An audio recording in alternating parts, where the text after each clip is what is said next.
So that might be a little unexpected, but I'm Lucy Bradshaw, and I'm with Maxis, and we're here today to announce our new game, Darkspore. Now, Darkspore is its own fully robust PC action RPG game, and it's set in a sci-fi world. Darkspore is not an extension of Spore. However, it was inspired by and shares some of the unique, innovative technology that we created for Spore, the award-winning creature editor. The Darkspore team at Maxis not only took their inspiration from the creature editor, but their own passion for and previous development experience in the action RPG genre to create a game that not only delivers the features and depth that you would expect of an action RPG, but also innovations in the areas of character upgrade and customization, gameplay mechanics, and online play. So, what we're going to do today is I'm going to have Mike Perry, the executive producer on the game, coming up and give you a deeper introduction to Darkspore along with a demonstration. Thanks a lot. Thanks, Lucy. As an action RPG, Darkspore is a game about loot. It's about that drive and motivation to unlock and collect better stuff.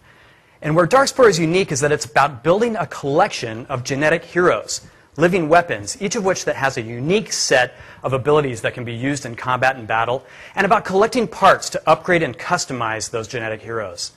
This becomes really apparent when you're playing in co-op because at its heart, Darkspore is a co-op game. You can solo through if you want to, but the game really comes to life when you're playing in co-op. And finding other players to play with is straightforward because Darkspore is also an online game. We persist your progress, your collection, your friends lists, and everything on the Darkspore servers. And you can install the game client anywhere you want to on as many machines as you want to. So we're going to do a live demo of the co-op game today. We're bringing up two of our designers, Paul Sotosanti and Fred Diekman. They're going to sit down at a couple of PCs we've got set up behind the curtain here. And we're going to talk about and demonstrate some of the co-op gameplay mechanics in the action RPG space and show how the characters that you're unlocking in the game, the genetic heroes, use their abilities. But when you start to attack a planet in Darkspore, you'll look in your hero collection and choose a squad. 3 heroes that you think will be the best ones to beat the level that you're attacking. These are some heroes that Paul has in his squad. The first is this Plasma Sentinel type and class. He's a big tank melee guy, and he has a unique set of abilities with him as well. He can do a Plasma Column, which is an AoE ability to attack a lot of guys that are nearby him, and he can call in a Meteor Strike to attack a group of NPCs that are at a distance away. Another hero in his squad is the Quantum Ravager. And the Quantum Ravager also has a unique set of abilities, but one in particular is a squad ability called Chrono Blink. Squad abilities are a unique feature of Darkspore's squad play because any hero in your squad can use the squad ability from any other one. For example, if Paul switches back to his Plasma Sentinel, fires off that AoE Plasma Column, he can activate the Chrono Blink from the Quantum Ravager and become a blinking fireball of death as he goes through each one of the levels. As you play through the levels, you'll encounter a lot of different NPCs and different NPC enemies. They all belong into types and classes just like the hero characters. These are cyber minions that we're attacking right now. They're very vulnerable to attack from a character as strong as the Plasma Sentinel that Paul has, especially with that AoE Plasma Column ability. But you'll also see other characters in the levels. For example, you'll see Lieutenant class characters. They're bigger, they're stronger, and they typically come along with their own special ability. In this case, this is a Quantum Lieutenant. He's bringing on a haste ability that's making all of the NPCs around him go faster. So it makes him quite dangerous as well as all the rest of the NPCs. You'll see a lot of drops like you would expect to see in a game like this. Power drops, health drops. DNA is like our in-game gold. You can use that to pick it up and spend it to upgrade your heroes back on your spaceship.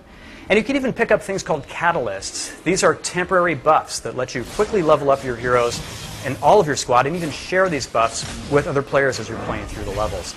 Now, as you encounter other NPCs in the game, you'll need to use another unique feature of Darkspore's squad gameplay, and that is switching between the characters on the fly while you're playing the level. For example, we're seeing some quantum enemies here. They're very difficult to attack with a melee guy because they're warping around from place to place on the level. So Paul is going to switch out to his Bio Tempest. This is a mage-like character that can shoot ranged weapons, has his own minions to do attacks for him, but most importantly, he can lay down snares that will work along with Fred's character, and the two of them can play together to help take out these enemies. So really reinforcing the co-op gameplay mechanics and reinforcing the need to collect a large variety of heroes.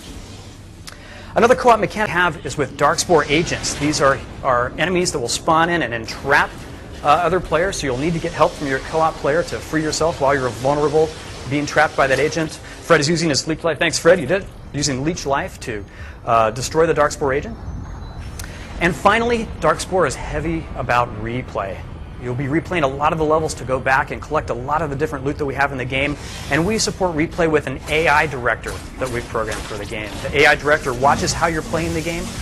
It determines which NPC enemies it's going to spawn in, how many, how difficult they are, and what they'll do when they spawn in. And what it's done here is it's watched how Paul and Fred, fairly expert players, have played through the level, and has unleashed a horde of all of the NPCs that they've seen earlier in the level all at once. So we'll stop the demo here and say that Darkspore is a game about building